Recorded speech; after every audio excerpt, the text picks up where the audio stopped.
ল'ৰাটো কলেজত পঢ়ি আছে, এতিয়া ভিতৰতে শুই আছে। আপোনাৰ ডাঙৰ ল'ৰা ক'ত শুই থাকিবলৈ কল মোৰ পিছত লাগি থাকি সময় নষ্ট কৰিবলৈ লাভ নাই। তোৰ ফকতে গুণ্ডাবাদ এইখন ঘৰলৈ আহিবলৈ দিয়াৰ কাৰণে। আৰু তই কি কৈ আছ? তই কেতিয়াও থানা চোতাল গছকি পোৱাই নাই। তোৰ সেই ইচ্ছা অতি সোনকালে পূৰণ কৰি দিয়া।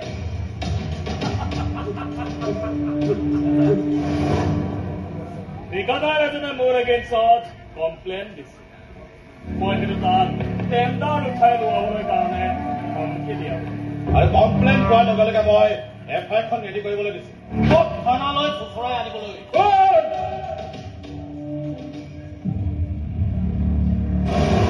বহুত হৈছে, বহুত সহ্য কৰি আছো। কবলৈ যাবে কবলৈ দে, তেজ গৰম হৈ আছে। ফোনটো অহাৰ লগে লগে নৰম হৈ যাব।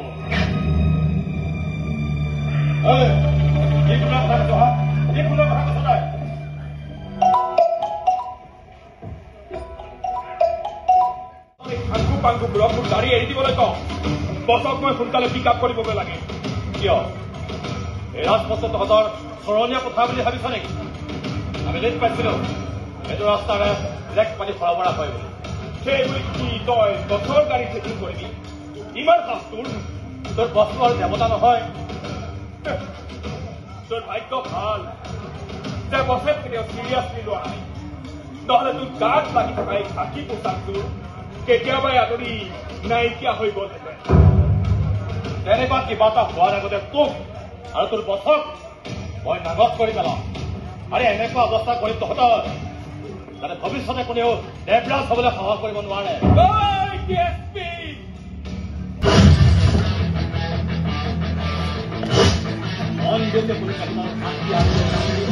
তই জাননে নাই?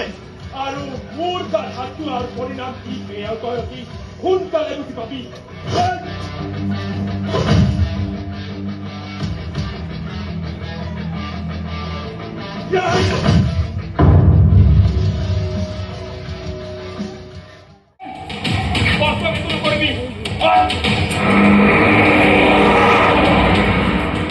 বন্ধ কৰি ৰাখ, নহলে গুলীয়া দূৰৰ নাও খোৱাটো উৰুৱাই দিম আৰু এনকাউণ্টাৰ মই নিবলৈ ৰিপৰ্ট বনাই দিম। আৰু লগে লগে তোৰ খাইলে তোৰ চাফা। তোৰ বাহিৰৰ ওপৰত মই দিনে ৰাতিয়ে চকু ৰাখি আছো। সেইটো এটা পুলিচৰ মানুহে গমেই নাপাওঁ।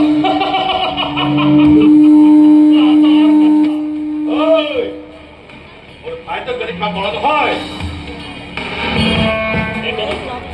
যেনেকৈ জানো একো নহয়, কৰিব নোৱাৰো। কাৰণ তাৰ ক্ষতি হোৱা মানে মোৰে ক্ষতি। বলিয়ান হৈ আৰু সিদিনাখন কৰ্ণক প্লেন এটা বিক্ৰী নোপোৱাৰ কাৰণে ৰাজপথত এজন যুৱকক সিহঁতে দৌৰাই দৌৰাই গুলীয়া হত্যা কৰিছে।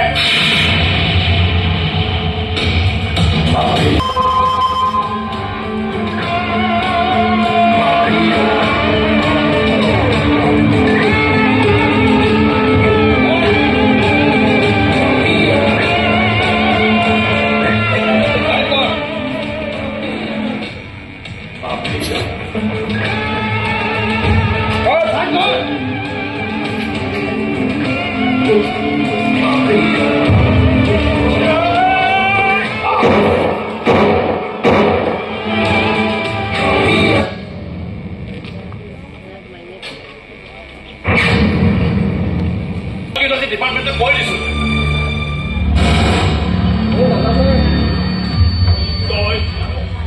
তই ইয়াত কেনেকৈ সোমালি? বাহিৰততো চালা দেখি পাই কৰি ফুৰৈ এতিয়া আহি ঘৰৰ চোতাল পালেহি। আৰে একো ভুল বুজা নাই মই। ই ককায়েকৰ স্পাই হয়, স্পাই। স্পাই কৰিবলৈ ককায়েৰে তোক এই লগত ঠিক কৰি দিয়া নাই জানো? কি আছে? আৰে ভাল পাবলৈ কি কয় এই স্পাইটোহে বিচাৰি পাৰি হা? আমি মোৰ কিবা মৰি গলো নেকি হা? আমাৰ দৰে হেণ্ডচাম ল'ৰাবিলাক থাকোঁতে তই চালাই স্পাইটোৰ লগত ধৰি কৰি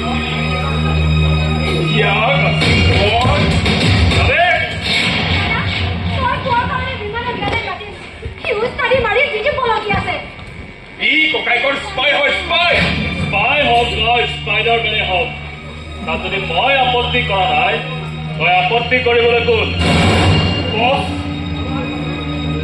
লিমিটৰ ভিতৰত থাকিবি যাবে লিমিটৰ ভিতৰত লিমিট ক্ৰছ কৰিবি নিজৰ কবৰ নিজে খান্দিবি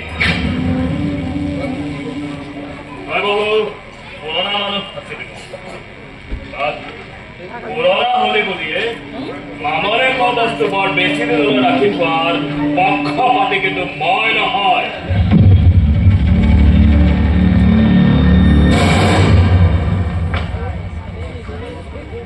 সোনকালে তাৰ মোৰ ঠাইটোৰ পাছ নেৰে তেতিয়াহ'লে কুকুৰাই কি কৰে তাৰ একো ঠিকনা নাই তাইতো ঠাইৰত ভাল পায় ভাল নাপায় দূৰ হৈ দালালি কৰে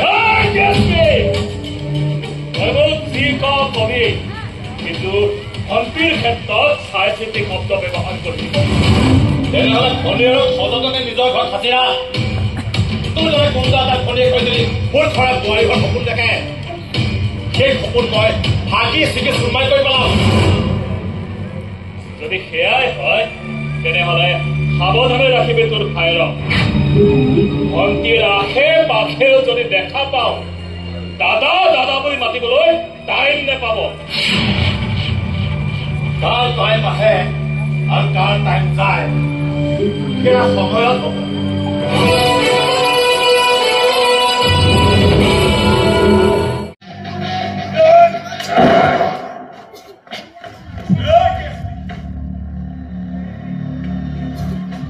পুলিচক খবৰ দিয়া মানুহ আন কোনো নহয় ময়ে আছিলো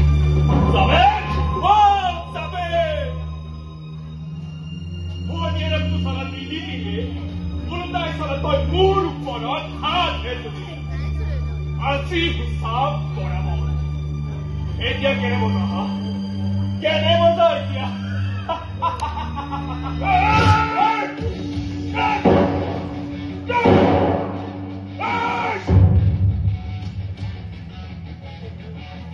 শত্ৰু হলেও তহঁতৰ দৰে মানুহক মই সন্মান কৰোঁ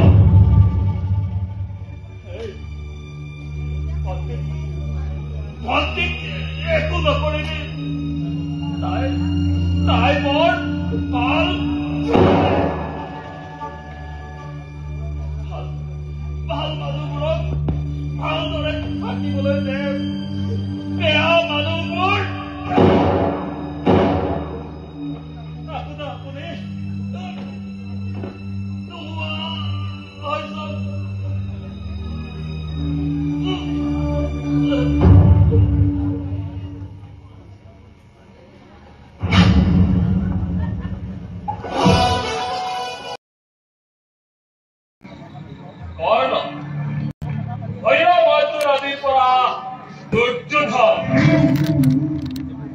আপুনি স্বাগতম মহাবীৰ